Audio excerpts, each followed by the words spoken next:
Voltamos a apresentar Revista Justiça. E o Revista Justiça está de volta aqui na Rádio Justiça em 104,7 FM. São 8 horas e 31 minutos. Revista Justiça. Debate.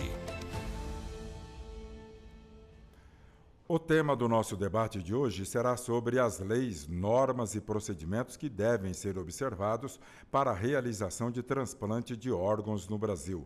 Nós estamos recebendo aqui nos estúdios da Rádio Justiça a advogada, professora e especialista em Direito Médico e da Saúde, doutora Márcia Cavalcante. Doutora Márcia, um bom dia, muito obrigado pela presença e a participação. Bom dia, agradeço o convite. E que possamos fazer aqui uma entrevista, sanando as dúvidas das pessoas que estão ouvindo.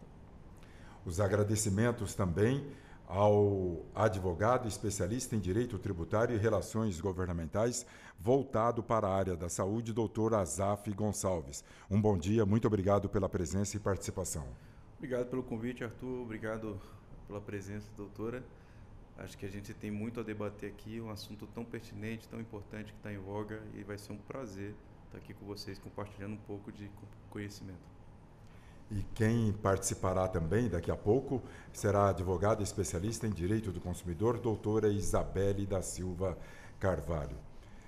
Doutora Márcia Cavalcante, quais são as normas e procedimentos a serem observados para a realização de transplantes no Brasil? Porque nós tivemos recentemente uma série de transplantes aí contaminados com o vírus do HIV.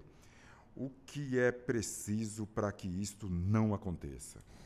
Primeiramente, antes de nós tratarmos sobre esse tema, é interessante nós analisarmos o cenário. Nós estamos ali diante de algumas pessoas enfermas, pessoas doentes, que estavam pleiteando a sua saúde.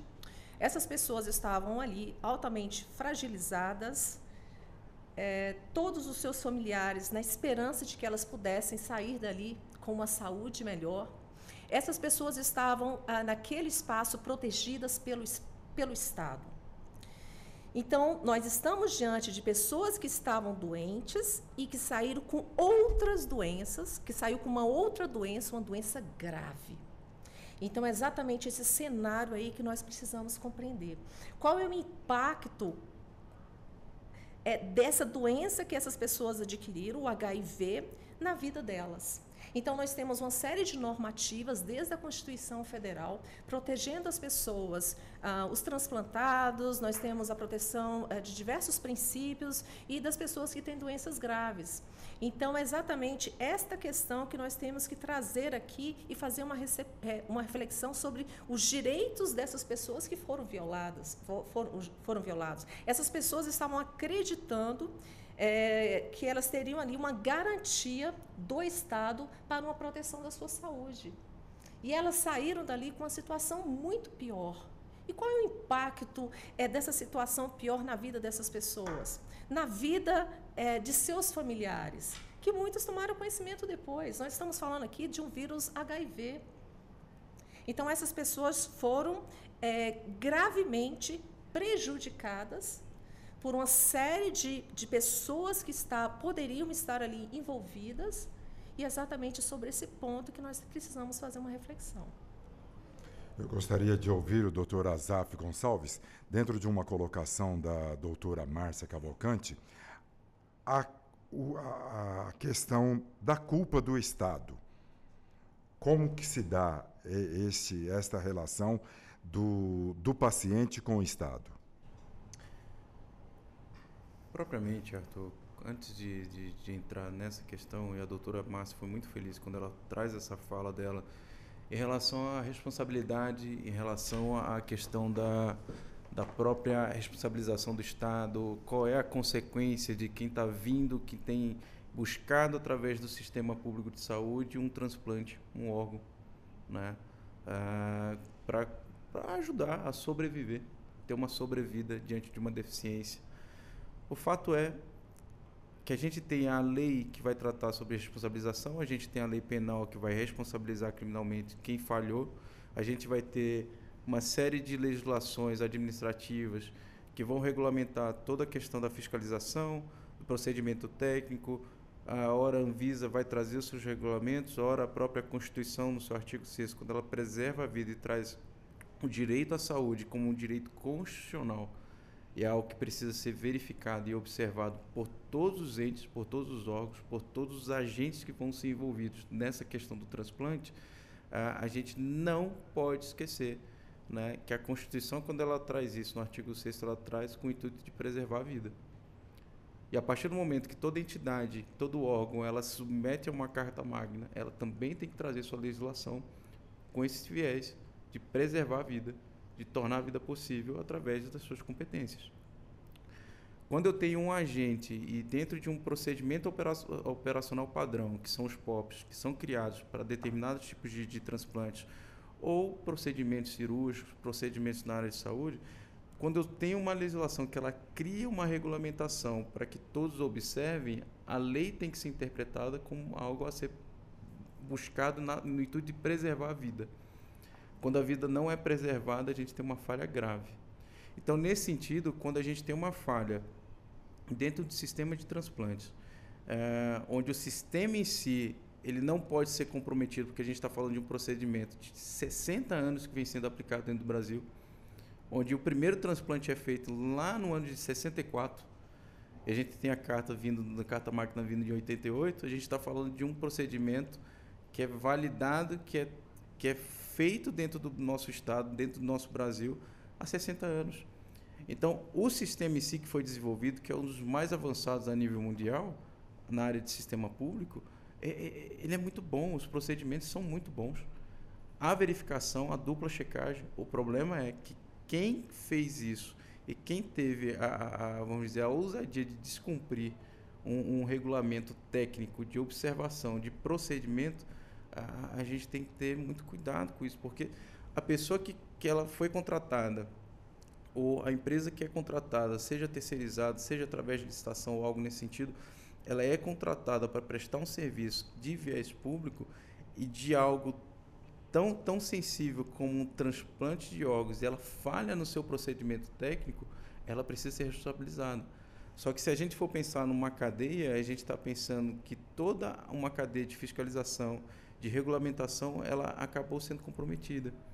Então, desde o Tribunal de Contas, quando ele vai avaliar aquele recurso público que está sendo destinado para a contratação de uma empresa, desde a vigilância sanitária, desde o órgão específico que vai fazer a verificação do procedimento, toda essa cadeia está comprometida. O fato é que ela vai estourar dentro do Ministério da Saúde, pensando numa cadeia de relações governamentais, onde os órgãos vão entrar e fiscalizar um sobre o outro, e a gente tem essa situação envolvendo a questão procedimental toda de uma cadeia quase que de custódia, né, onde eu preciso avaliar toda essa situação. O fato é, quem responde por essa situação é o técnico, é o gestor técnico do laboratório, talvez seja alguém que deixou de fiscalizar, e aí, ao último nível, a gente tem, por exemplo, dentro do Ministério da Saúde, a gente precisa ter gente que vai avaliar e vai fiscalizar todo esse procedimento. Por que deixaram um órgão infectado e ir para outro paciente que não estava infectado? Aqui precisa ser feito um esclarecimento muito, muito pertinente. Uma pessoa que tem HIV, né, ela pode ter o órgão transplantado desde que seja levado para outra pessoa que tem HIV. Não há um obstáculo, não há um óbice para fazer esse tipo de transplante no Brasil, desde que a pessoa tenha a mesma condição, né, portadora do vírus HIV. Quando a gente tem esse erro nesse procedimento, isso é grave, porque eu peguei um órgão infectado, que não é causa exclusiva para fazer o transplante, mas eu transplantei para uma pessoa que não estava infectada. Então, se a pessoa que buscou, e é onde eu falo que a doutora Márcia foi muito pertinente, muito feliz na fala, uma pessoa que busca e entra numa fila de espera, aguardando um órgão para ser transplantado, ela está buscando uma sobrevida, ela está buscando qualidade de vida. Eu não tenho, como cidadão, a capacidade de avaliar se o órgão que eu estou recebendo, se ele é bom ou é ruim. Eu tenho que confiar que o sistema que está trazendo aquele órgão, ele já fez todo o procedimento de verificação. Eu corro o risco de um órgão transplantado ser rejeitado. Ainda assim, eu tenho um sistema que vai me acompanhar e falar, olha, a gente vai utilizar essa medicação para ter uma boa recepção desse órgão dentro do corpo do paciente. A gente vai ter um acompanhamento. Há todo um sistema que foi feito para isso. Só que o sistema falhou no quesito mais básico, que era verificação de contaminação. E simplesmente pegar essa contaminação e levar para um paciente que não era contaminado. Essa é uma falha grave.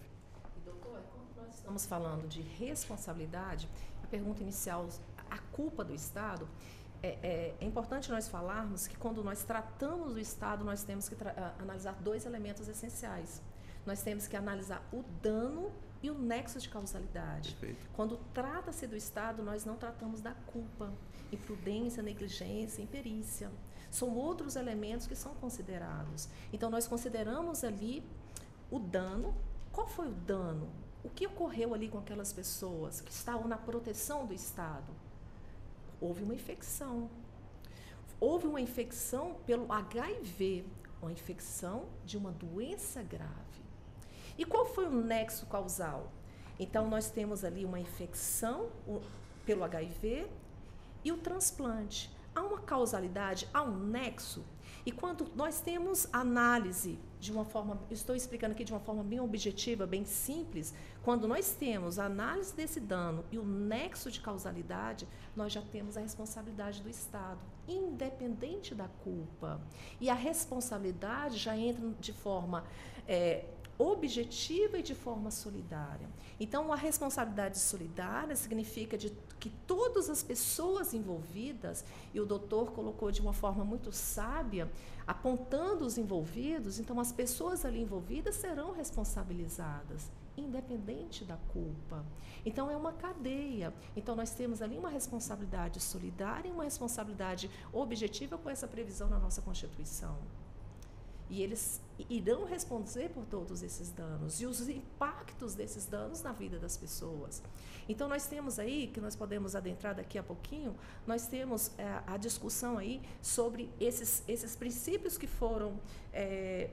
todos esses princípios que não foram considerados, nós temos ali, se as pessoas pleitearem esses danos, nós temos a presença ali dos danos morais, que nós podemos discutir daqui a pouco, nós temos os danos materiais, os danos existenciais. E essas pessoas que tiveram, e os seus familiares que acreditaram que elas sairiam dali com uma saúde preservada, a situação saiu piorada. E eu ainda não ouvi nenhuma discussão nesse sentido. E esses familiares?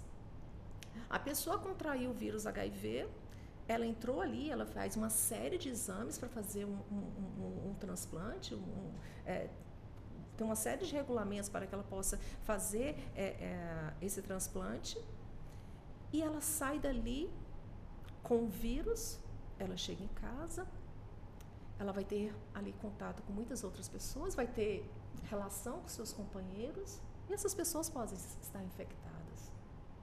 E como é que fica a situação dessas pessoas? Então, essa é a reflexão que nós temos que fazer também. Essas pessoas têm uma série de direitos.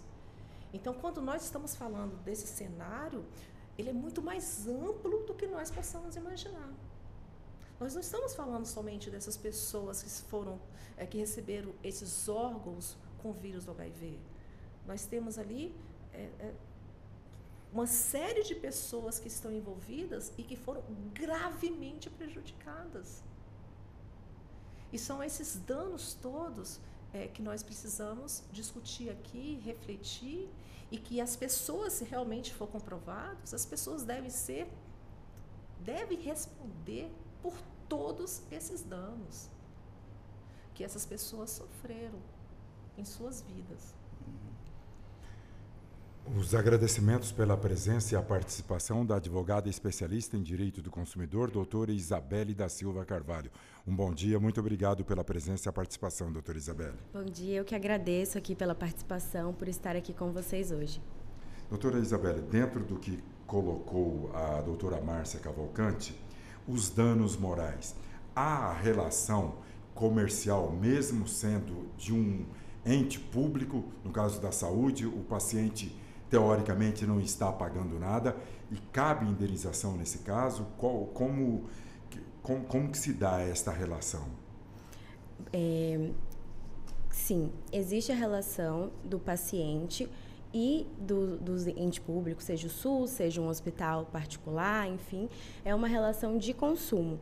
E essa relação de consumo, ela acontece na medida em que a pessoa ela está ali usufruindo daquele serviço, no caso, o transplante dos órgãos, né?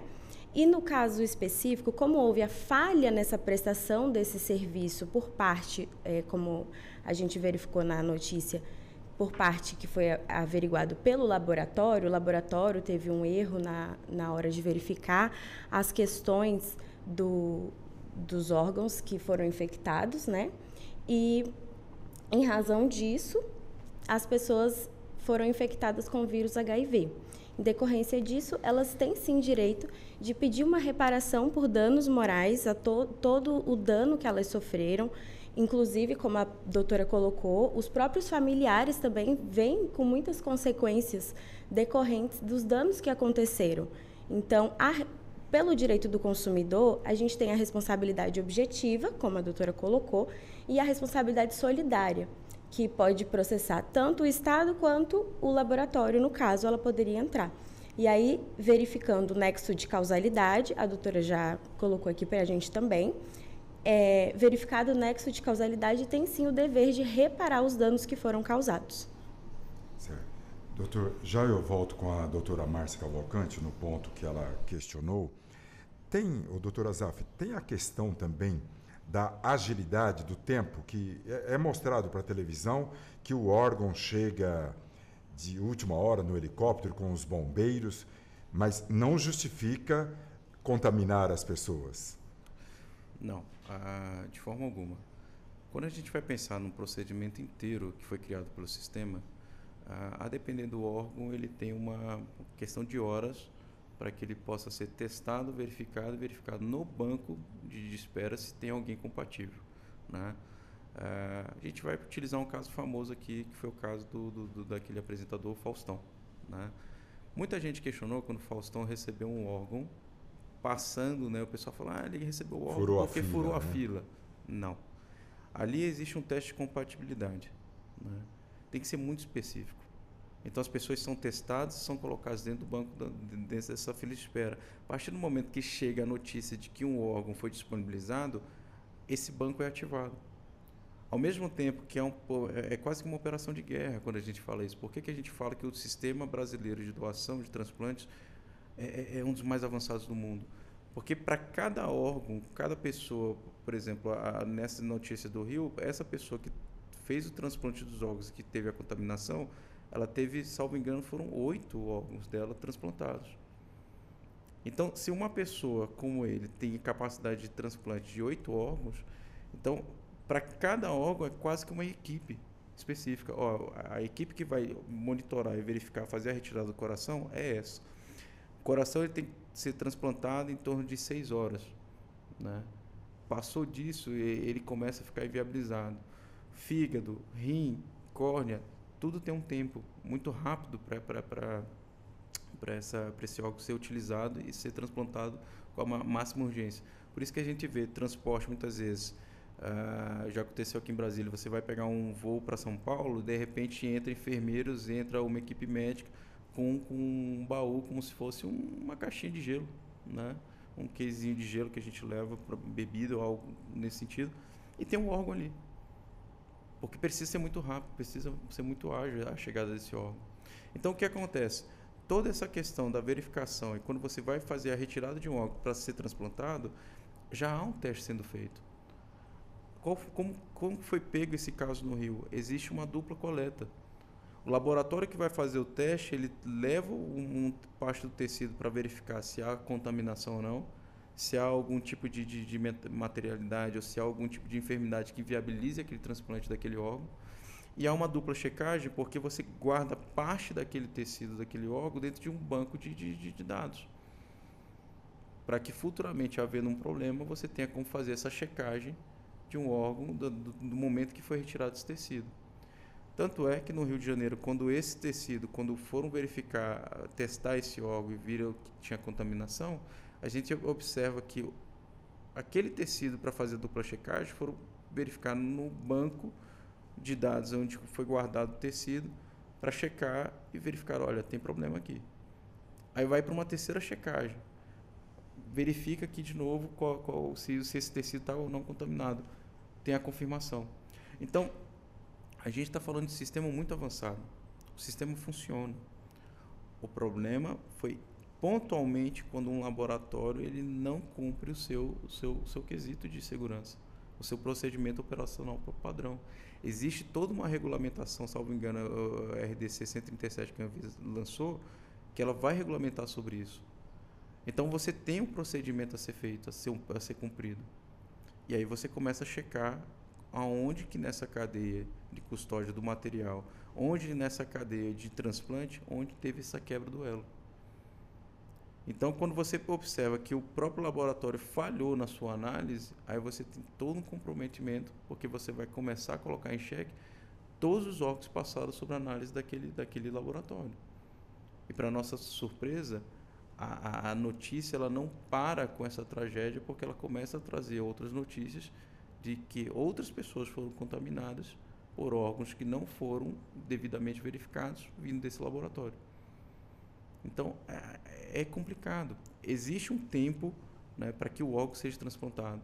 Dentro desse quesito de tempo, a gente tem toda uma verificação, uma operação literalmente de guerra para verificar o órgão, verificar a compatibilidade e levar isso até o destinatário. Isso é feito.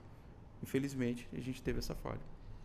Doutora Márcia, para complementar e aprofundar naquilo que a senhora tinha destacado na fala anterior, os familiares do doador ou doadora, eles também acabam tendo uma certa culpa ou não, de repente não sabe que a pessoa era portadora do vírus HIV, eles também têm que ser responsabilizados, se caso soubessem?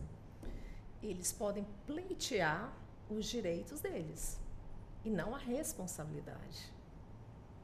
Então, por exemplo, nós temos ali o dano existencial, que é o dano que atingiu diretamente a qualidade de vida daquela pessoa. Como ela vai, como será a vida dela dali para frente. Então, o companheiro, vamos citar o caso de o companheiro estar infectado pelo HIV. Quando a companheira estava ali antes do transplante, a companheira não tinha o vírus HIV. Quando esse casal teve uma relação, ela não fez outros exames. E ele pode estar infectado. Então, de forma semelhante, ele pode pleitear os seus direitos judicialmente, que ele foi altamente prejudicado. Como eu disse anteriormente, essas pessoas estavam todas, essa pessoa estava protegida pelo Estado. Ninguém vai imaginar, se nós temos uma enfermidade, nós nunca vamos imaginar que nós vamos sair dali com uma doença pior. Nós estamos acreditando naquela proteção, nas garantias constitucionais. Como o doutor muito bem mencionou, na nossa vasta legislação que nós temos ali. Então, quando nós temos uma situação de uma pessoa que saiu com uma situação pior, atingindo inclusive outras pessoas, porque eu ainda não ouvi nada nesse sentido dos familiares, ainda não veio à tona, eu pelo menos não ouvi. Mas essa situação vai vir à tona. E nós não sabemos como estão essas pessoas. Então vai comprometer a vida, sim, de forma devastadora, a vida de seus familiares também. Então mudou toda a qualidade de vida dessa pessoa. Então nós temos ali a responsabilidade do Estado. Como nós já falamos, uma responsabilidade que tem que responder caso realmente seja havendo esse nexo de causalidade e esse dano, como que nós já sabemos que houve o dano, a responsabilidade vai ocorrer. Então, é uma responsabilidade ali, houve os direitos da personalidade, eles foram violados. Então, as pessoas estão passando ali por um processo interior, um processo de afronta de todos esses princípios ali da dignidade, o princípio da dignidade humana. Nós temos ali os danos materiais também. Qual é a repercussão de todo esse dano na vida de toda essa pessoa? Essa pessoa tem direito a ter o seu tratamento psicológico? Como ficarão essas pessoas no âmbito do trabalho? Aí já entra com outra especialidade, que são os direitos previdenciários. Será que essas pessoas vão conseguir trabalhar de forma semelhante como elas estavam anteriormente? Então, todos esses impactos serão analisados. Aí nós já entramos em outra discussão. Esses danos são de forma similar? Os valores que serão arbitrados, pleiteados para um serão semelhantes aos demais? Não. Inclusive, sugere-se até que haja uma perícia individualizada dessas pessoas que foram atingidas. Uma perícia mesmo de um profissional, especialista, um médico, um advogado, para periciar tudo aquilo lá e analisar todos esses danos que foram causados, e a partir daí sugere-se que, antes de entrar com a ação, possa fazer uma perícia de cada caso e o impacto na vida dessas pessoas, até para mensurar esses valores de todos esses danos que ocorreram na vida dessas pessoas. Muito bem, nós vamos ao intervalo e o debate de hoje é sobre as leis, normas e procedimentos que devem ser observados para a realização de transplante de órgãos no Brasil.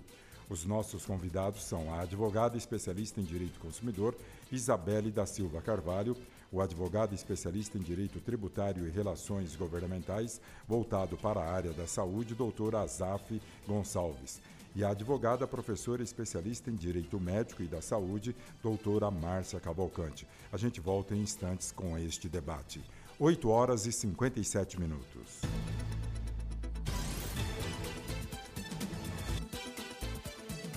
Estamos apresentando Revista Justiça.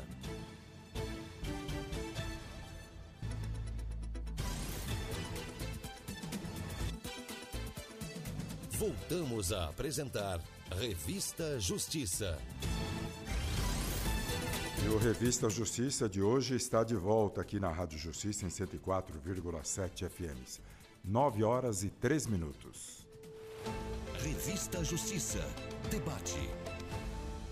E o debate de hoje é sobre as leis, normas e procedimentos que devem ser observados para a realização de transplante de órgãos no Brasil. Os nossos convidados são a advogada especialista em Direito do Consumidor, doutora Isabelle da Silva Carvalho, o advogado especialista em Direito Tributário e Relações Governamentais, voltado para a área de saúde, doutora Azaf Gonçalves, e também a advogada professora especialista em Direito Médico e da Saúde, doutora Márcia Cavalcante. Nós voltamos agora com a doutora Isabelle da Silva Carvalho. Doutora Isabelle, a doutora Márcia Cavalcante diz que, além dos danos morais, cabem também os danos materiais. Que danos materiais são esses? Os danos materiais, acredito que seja pelo valor do tratamento que a pessoa vai ter a partir da infecção que ela obteve. Os danos, além dos danos morais, né, ela vai ter esses danos materiais referentes ao custeio de tratamento, de medicamentos que ela vai ter que passar a adotar após a infecção pela HIV.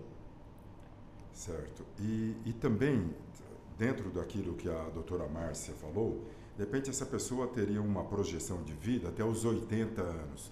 E como ficam essas indenizações se ela é o chefe da família, o provedor ou a provedora?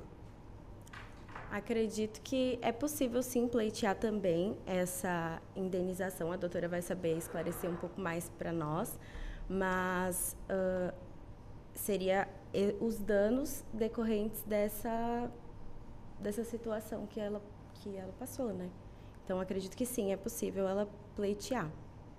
Sim, isso que eu mencionei aqui, que é muito importante, posso dizer quase que indispensável, a realização de uma perícia.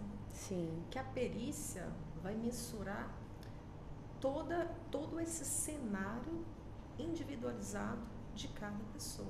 Até porque cada caso é um caso, né? Então não tem como. Exatamente. Nós podemos ter, eu não sei se nós não tivemos acesso aos casos individuais, nós também temos uma Lei Geral de Proteção de Dados, mas nós podemos ter ali uma pessoa super jovem, uma pessoa bem mais velha, nós temos ali várias situações e como é que é o impacto na vida dessas pessoas. O impacto previdenciário não é a minha área, o previdenciário, mas vai ter um impacto ali previdenciário na vida dessas pessoas e dessas indenizações.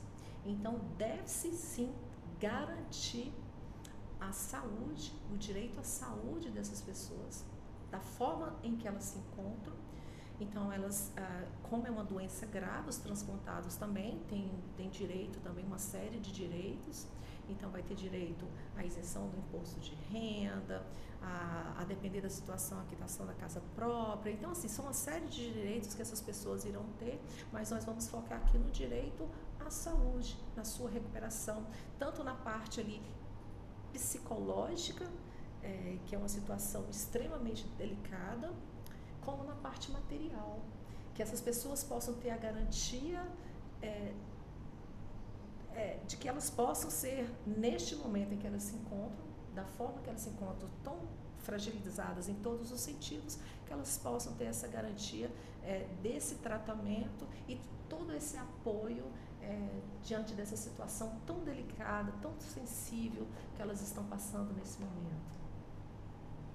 Doutor Azaf Gonçalves, o senhor falou da fila e deu o exemplo do Faustão, que as pessoas acharam que houve privilégio por ser um homem rico e famoso. Como é o controle desta fila? O controle dessa fila, o que acontece é muito parecido com o controle de quem precisa de algum tratamento oncológico. A fila ela é controlada também com a ajuda do Ministério Público. O Ministério Público faz a sua verificação em relação a esse controle da fila de transplante ou não. Por quê? Para não correr o risco da gente ter aquelas, vamos dizer assim,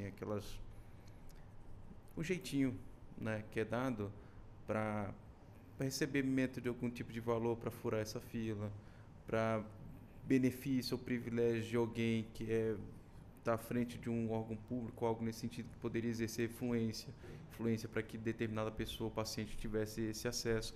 Então, a fila ela é muito bem controlada. Então, não é que eu quero fazer o papel do defensor do sistema público de transplante, né? Mas o fato é que o sistema ele foi desenvolvido e foi elaborado e ele é muito eficiente. Ele tem uma capilaridade que a gente não tem noção de como isso é desenvolvido. A gente tem uma série de normativas e quando a lei de transplantes ela é feita lá em 2017, né, o que vem depois dessa regulamentação da lei de transplantes é uma série de normativas, né, em que até mesmo o transplante de órgãos contaminados com HIV seria possível desde que eu tivesse segurança no transplante, consentimento do receptor. Então, o receptor, até mesmo aquele que já tem o vírus HIV, ele tem que consentir que o órgão que foi disponibilizado para ele, que também vem contaminado, se ele aceita ou não aquele órgão. Se não houver o consentimento, não tem transplante. Então, é um sistema que ele é muito bem elaborado e ele tem essas checagens, essas duplas checagens, eles têm essa cadeia de controle. O fato é que o que a gente precisa verificar com muito cuidado, né, é que um sistema que vem sendo avaliado, apurado, monitorado há pelo menos 60 anos, quando a gente fala do início do transplante no Brasil, e ele só vem sendo aprimorado ano após ano, né, vem trazendo essas normativas, a regulamentação, tudo aquilo que é possível fazer numa cadeia, que eu vou utilizar o termo aqui de compliance, né, compliance dentro do Ministério de Saúde, para desenvolver e viabilizar esse tipo de transplante, esse tipo de operação dentro do Brasil. A gente tem uma cadeia que foi construída. A gente tem uma sequência de atos e atores, cada um com previsão do seu papel. Então, quando a gente olha para toda essa sistematização, em que eu tenho uma fila onde tem gente precisando de transplante, a gente está falando que a nível Brasil a gente tem mais de 6 mil transplantes ocorrendo anualmente. Isso é muito? Isso é muito pouco dentro da demanda. Ano. 6 mil. Mais de 6 mil transplantes ocorrendo aqui no Brasil. O maior país que faz esse transplante a nível mundial, a nível global, e que ele é muito superior ao Brasil, é os Estados Unidos, com mais de 24 mil transplantes sendo feitos anualmente dentro daquele país. Mas lá é privado. Lá é privado. Essa é a grande diferença do Brasil. A gente conseguiu desenvolver um sistema de transplantes a nível público. Então, quando a gente fala, olha, de fato, a gente precisa ver qual vai ser a repercussão na vida daquela pessoa que teve um órgão que foi transplantado e agora ela sofre com contaminação por HIV. De fato, a gente precisa verificar. Mas todo paciente que tem HIV, ele recebe seu tratamento de saúde de forma gratuita pelo viés público. A gente precisa verificar justamente, e até meio estranho falar isso, mas quanto é que vale uma vida? Quanto é que eu consigo quantificar uma vida a fim de precificar, né? Vou utilizar muitas aspas aqui, ou de valorar uma indenização para aquela pessoa. Aqui no Brasil aconteceu, isso veio em discussão quando acontece, por exemplo, tragédias. Tragédia da São Marco, envolvendo as barragens. Tragédia do voo da Gol, quando caiu o avião e morreu aquele tanto de gente naquele voo. Quanto que eu vou precificar, quanto que eu vou quantificar um valor de indenização para cada vida ali?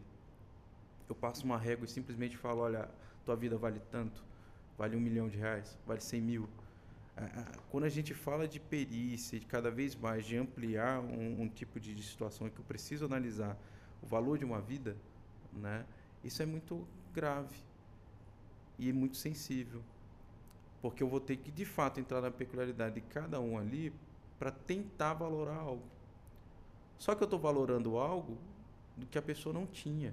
Ela entrou saudável, buscando se tornar mais saudável, buscando uma qualidade de vida, e quando ela vem buscar um órgão. Então, quando o Estado falha assim, de forma solidária, na fiscalização e naquela verificação do órgão que foi levado contaminado por uma pessoa que não era contaminada, embora a empresa seja privada de análise, ela está cumprindo o papel público, porque o dever de promoção de saúde é do Estado. Artigo 6º da nossa Constituição. Artigo 137 da nossa Constituição, que vai falar qual é a responsabilidade do Estado em relação à saúde. A partir do momento que o Estado ele abre a possibilidade de terceiriza parte do seu atendimento para uma entidade privada, ele se torna corresponsável, ele se torna solidário, sim, a uma prática, a um erro que aconteceu ali. Como é que a gente vai quantificar, então, o valor de uma vida que recebeu algo que era indevido? Essa vai passar pelo que a doutora Márcia falou. São perícias, a área previdenciária, a área tributária entra em ação, a gente vai ter, vamos dizer assim, vamos minorar o dano, dando isenções, dando possibilidades de isentar de algum tipo de tributo, de um imposto, ou ter acesso a uma aposentadoria, ou algo nesse sentido, mas isso tudo é paliativo.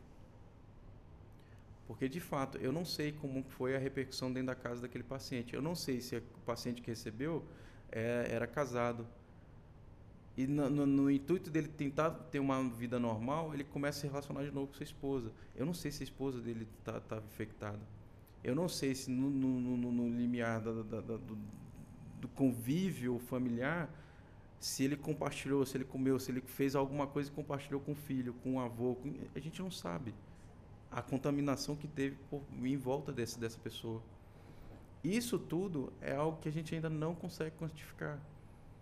Então, quando a gente vai tratar desse assunto, esse assunto é tão sensível e tão grave, porque o Estado que tem o seu dever de promover saúde, e quando ele traz esses agentes para que eles participem dessa promoção de saúde como um terceirizado, ele tem que ser muito assertivo e se assegurar muito bem de que aquele prestador é seguro.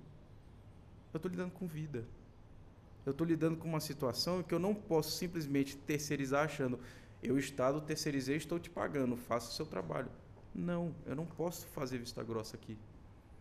Então, há toda uma situação que a gente precisa pensar muito bem como a gente vai lidar com essa situação, que, por hora, o que está acontecendo é investigação da polícia, investigação do Ministério Público. Se isso vai ocorrer agora em âmbito federal, a gente tem agora a Anvisa monitorando, que já promoveu fiscalização, encontrando situações naquele caso específico, simplesmente não ter nem o kit para fazer a verificação patológica de contaminação por HIV. Uma questão interessante, quando o Estado ele firmou o contrato com essa empresa, a responsabilidade dele de fiscalização continua? Sim, claro. Continua. Então, é exatamente esse ponto aí que é outro ponto-chave. Porque quando o Estado faz a contratação de uma empresa, muitas vezes pode ocorrer, não estou dizendo que, pode ocorrer de ele acreditar na plenitude daquele serviço e não acompanhar, não fiscalizar. E quando não há essa fiscalização, pode ocorrer uma série de consequências e o Estado vai responder. Não importa todas as falhas que ocorreram ali, a responsabilidade é do Estado.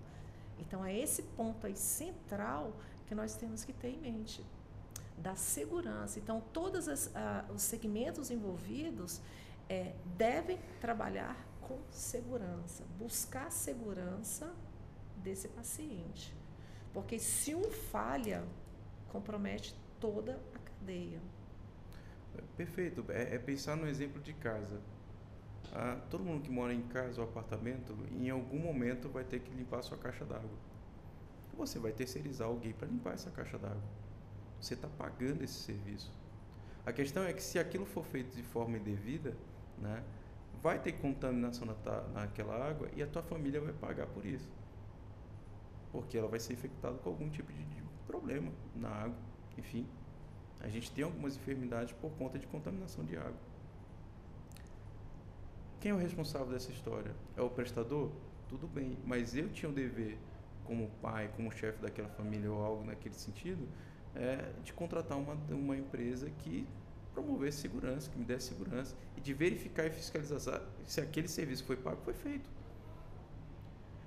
Pensando agora nesse exemplo, que pode ser até considerado tosco dessa situação, mas eu levo para o exemplo do Estado, né? O Estado todo terceirizado, todo agente terceirizado que ele coloca para promover algum tipo de atividade pública que seria dele, né? Ele tem o dever e a obrigação de fiscalizar. A responsabilidade é do Estado. A Constituição diz que o dever de promover saúde é do Estado. Então, o Estado não pode se isentar nessa hora de falar, olha, a culpa é do laboratório que foi terceirizado. Espera lá, não. Para dar autorização para aquele laboratório, eu tenho que passar por vigilância sanitária. Eu tenho que verificar se, de acordo com a Anvisa, se ele está dentro dos critérios de regulamentação. Eu tenho que verificar se o Conselho Nacional do Transplante, se aquilo dali está sendo monitorado, a cadeia está sendo monitorada. Eu tenho uma série de agentes públicos envolvidos dentro dessa operação de transplantes que fiscalizam e monitoram aquele laboratório. Onde houve a falha? Foi simplesmente na falta de análise técnica daquele órgão? Desculpa, não. Então, é nesse sentido que a gente vê que a problemática que está vindo à tona, ela é muito mais séria e profunda, porque a gente demonstra, mais uma vez, a ineficiência do Estado de muitas vezes promover legislações extremamente avançadas, mas de não conseguir aplicar e fiscalizar. Não operacionalização. Exato. Um complemento, doutora Isabelle? Não, perfeitamente. A fala do doutor foi ótima. Doutora Márcia Cavalcante, a questão é a seguinte, quando tem a doação, agora fugindo dessa contaminação do HIV, depois a gente retoma, um familiar precisa de um rim e tem um parente dele que pode ser doador. Daí foge das normas das leis de doação ou não? Aí já entra exatamente na parte do doutor, que é a questão da ordem. Né, doutor? Como é que funciona essa ordem, esse critério de doação, tendo familiar ali? Compatível ou não? É possível, não é possível? A gente tem como fazer essa verificação de doação, mas, de novo, toda doação ela vai ser submetida, né, a uma análise. Não é porque o meu pai quer doar um rim, né, que eu simplesmente vou poder pegar o rim do meu pai. Tudo isso é submetido, porque eu vou ter que passar por um procedimento cirúrgico, né? Vai envolver gente que vai fazer essa retirada do órgão e vai colocar no receptor. Então, assim, não é simplesmente eu tenho alguém dentro da minha família que é possível fazer o transplante. Tem toda uma verificação. O fato é que na legislação brasileira, a gente não tem uma vedação, mas a gente tem um excesso, e eu vou falar de excesso mesmo, de cautelas e cuidados em relação a esse tipo de órgão, o transplante em si. Então, é possível que a gente tenha esse tipo de situação no Brasil? É. Só que qual é a regra geral? Eu tenho alguém que tem um órgão a ser transplantado, né? Eu verifico no meu banco de receptores quem é um possível receptor daquele órgão. Eu não posso privilegiar ninguém em relação a essa recepção, de receber um órgão na frente de outra pessoa, né? Então, assim, seja um transplante de córnea, de coração, de rim, de pâncreas, de fígado, a gente tem uma ordem estabelecida. E é justamente para que não tenha esses jeitinhos, né? Porque senão a gente começa a falar que, olha, eu vou transplantar o que é para o meu familiar, e na verdade eu estou terceirizando, na verdade estou fazendo uma venda ali para alguém. Estranho. É esdrúxulo a gente falar isso, mas a gente vê casos de tráfico de órgãos. Então, para evitar esse tipo de sistemática, é que o Brasil ele começa a colocar uma série de travas para falar, olha, tudo que for feito é regulamentado e é fiscalizado. Só que com o tráfico não tem controle, a gente teoricamente não fica sabendo. A gente não fica sabendo, mas é para evitar esses casos. Então, por exemplo, se eu tenho alguém que é possível, um possível doador, né, essa pessoa primeiro ela já comunicou à família, ela tem uma declaração de vontade, ela já publicizou aquilo ali falando, eu sou um doador. E diante de um cenário caótico como a gente está vivendo em relação a essa situação específica do Rio de Janeiro, né, o que a gente precisa fazer é fazer duas afirmações aqui. Primeiro, o sistema é público, é viável, e ele é possível e ele é seguro. A segunda afirmação é que as pessoas que têm interesse em doar órgãos, doem, acreditando nesse sistema.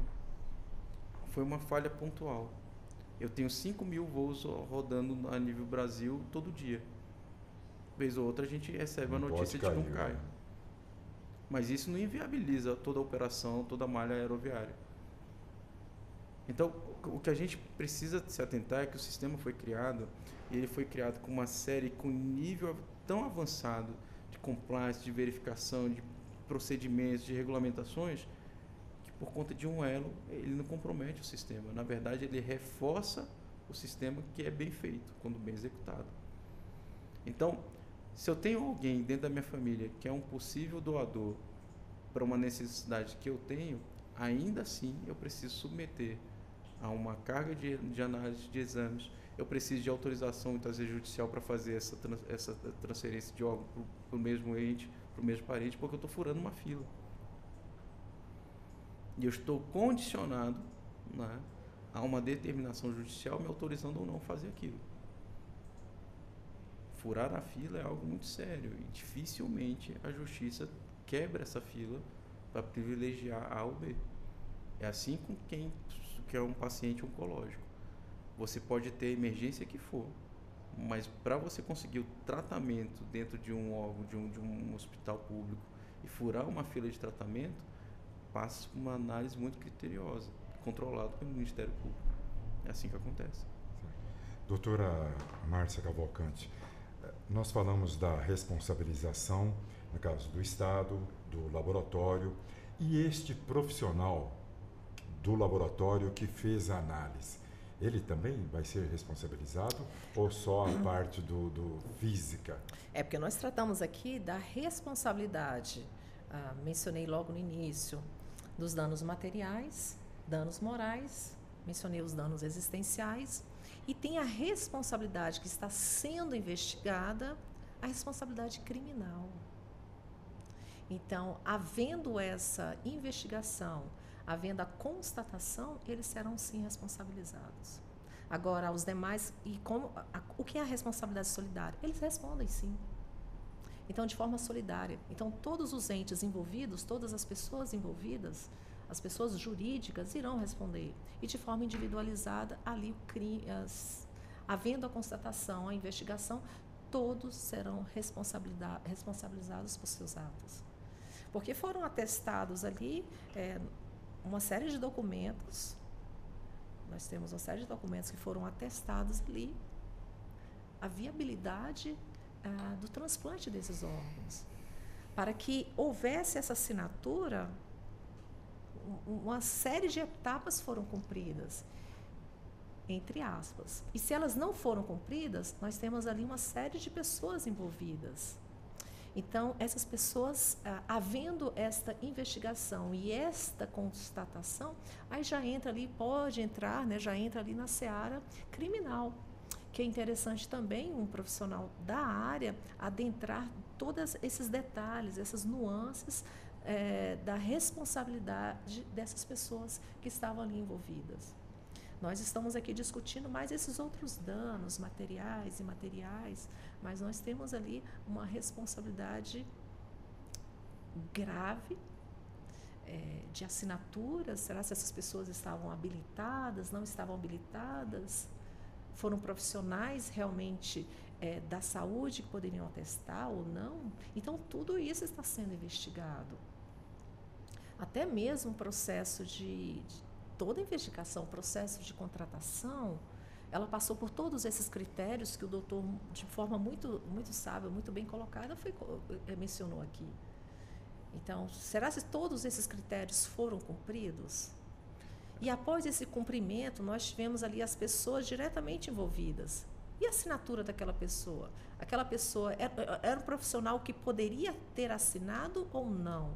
E se assinou, realmente esse exame ocorreu? Então, eu estou aqui lançando questionamentos, porque essa investigação está sendo feita pela polícia. E a polícia está apurando tudo isso. Então, havendo a constatação desses possíveis crimes, eles serão responsabilizados, sim. E é isso que a gente precisa se atentar, porque dentro do nosso direito, né, na parte criminal, a gente está falando de algo que beira a falsificação ideológica por conta dessa falsidade do documento. Quem assinou era capaz, era competente para fazer aquilo. Crime de estelionato, né? A gente tem a questão da própria falsificação do documento em si. A gente tem o crime contra a ordem de saúde pública, né? Então, tudo isso vai ser apurado mediante investigação, como já está sendo com o Ministério Público e Polícia, mas o fato é, a gente está dentro de uma situação que ela vai envolver direito de saúde, direito do consumidor, equiparação do paciente com o consumidor. A gente está diante de uma situação administrativa, porque a gente vai, em algum momento, vai resvalar na questão da licitação em si que foi feita, né? Se eu sou um laboratório na verdade, a minha atividade é para análise de sangue, eu não poderia estar analisando o órgão que vai ser utilizado para transplante. Isso foi verificado? Isso tudo vai ser verificado. Se eu sou o Estado, estou otorgando o direito de terceirizar cuidado da saúde a um agente privado, né?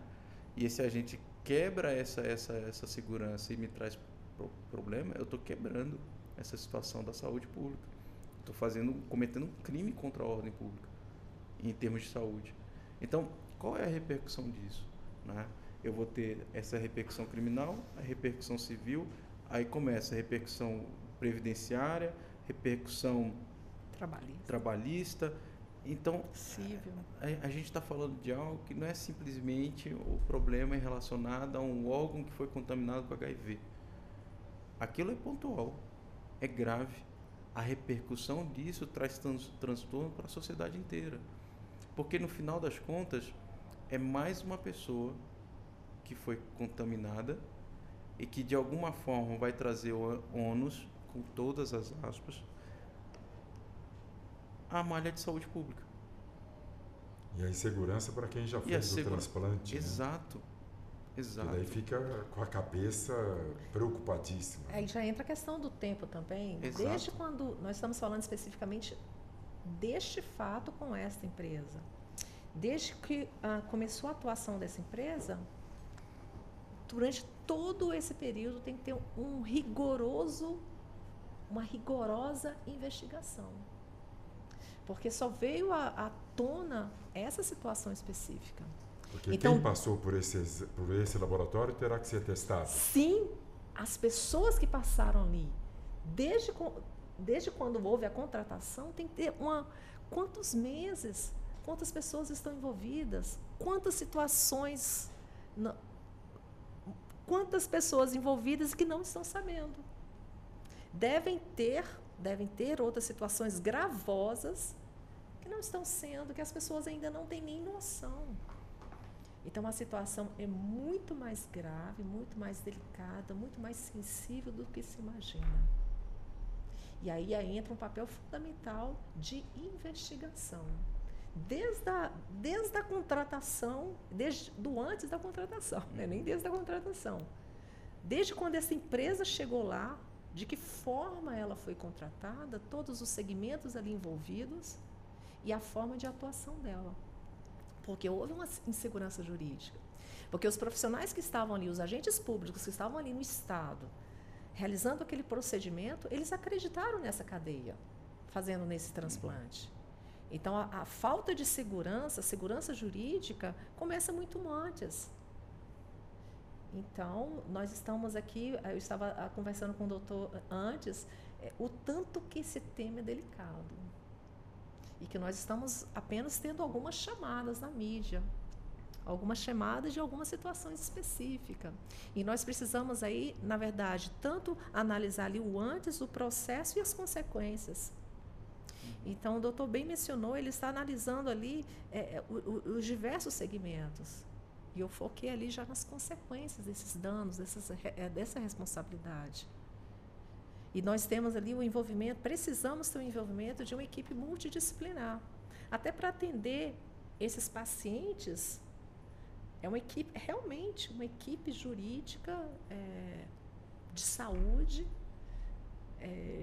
multidisciplinar, para trabalhar toda essa família. O que mais essas famílias precisam hoje é de um apoio, é de suporte. Falar em segurança é uma situação delicada, mas elas precisam se sentir, nesse momento, protegidas. E quem vai fazer isso é o Estado. O Estado tem que mobilizar os seus segmentos entes para que possam, a partir de agora, proteger e trabalhar com a prevenção para que outras pessoas não passem por essa situação.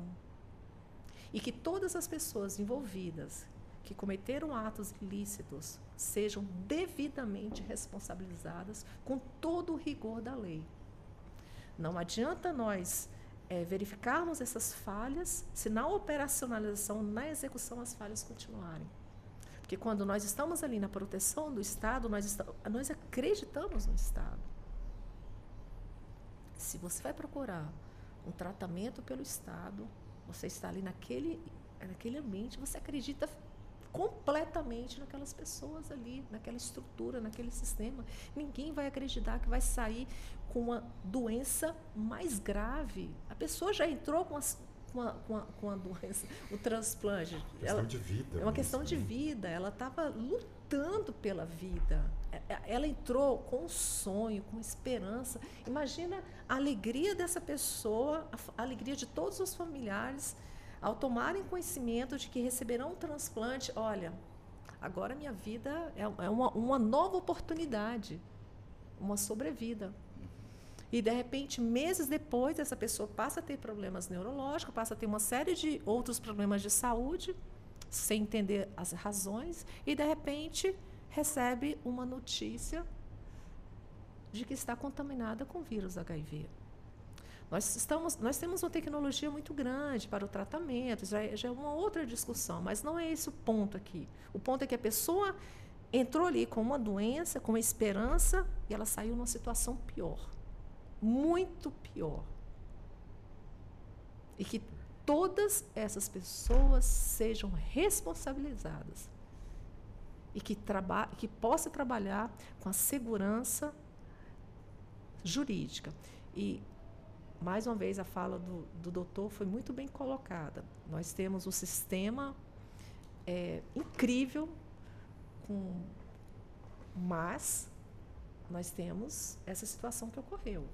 Nós não podemos, a partir dessa situação também, não considerar os avanços que nós temos no Sistema Único de Saúde. quantas pessoas já foram beneficiadas, quantas pessoas tiveram uma situação muito melhor. Mas como o nosso foco aqui hoje é essa situação peculiar que ocorreu, nós estamos falando desses danos que aqui ocorreram.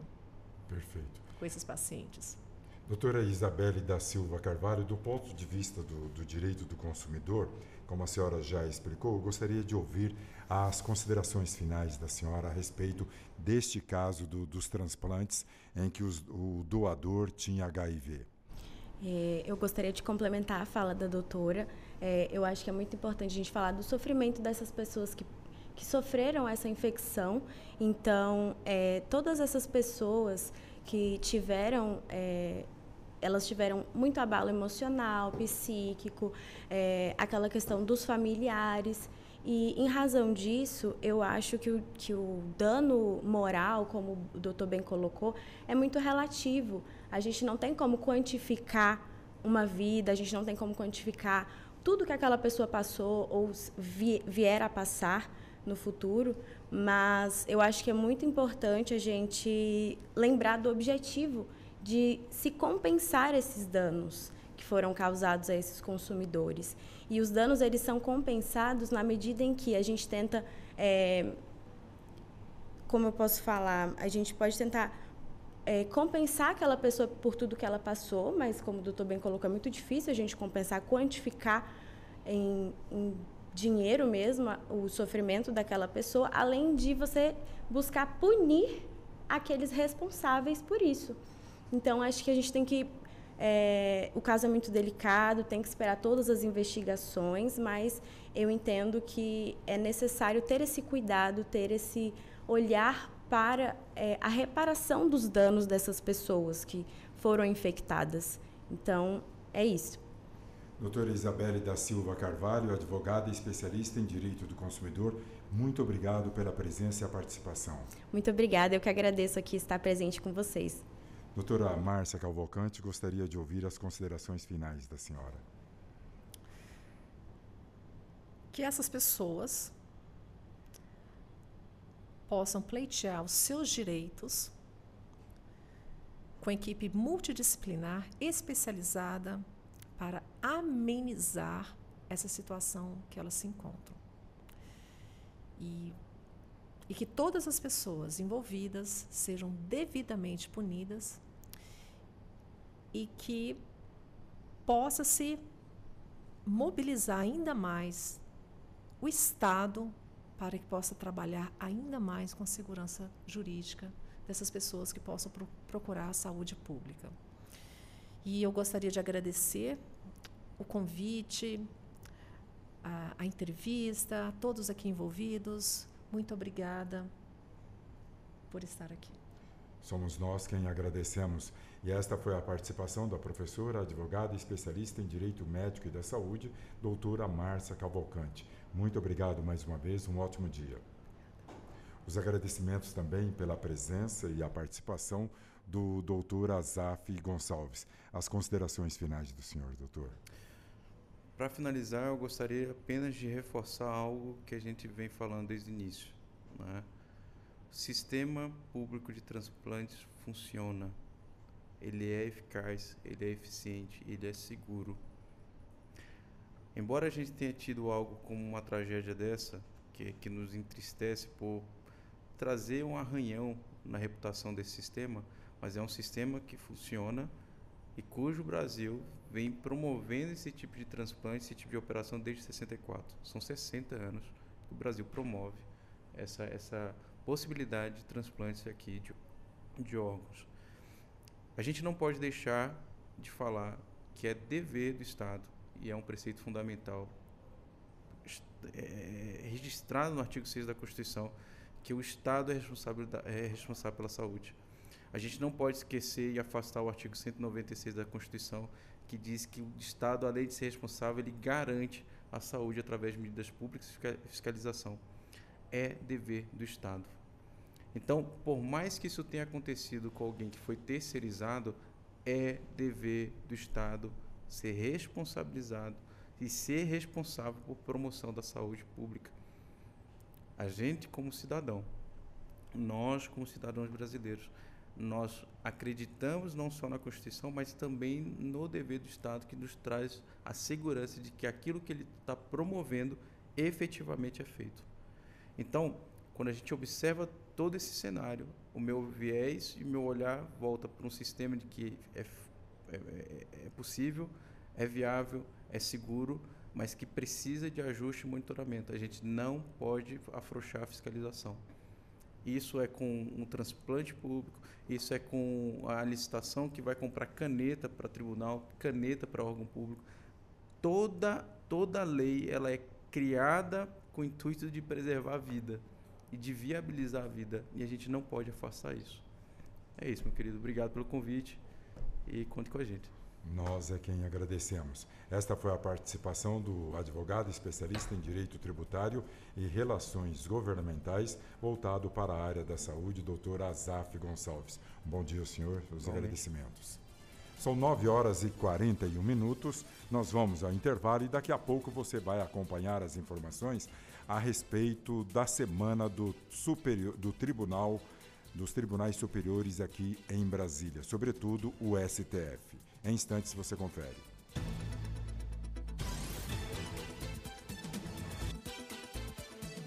Estamos apresentando Revista Justiça.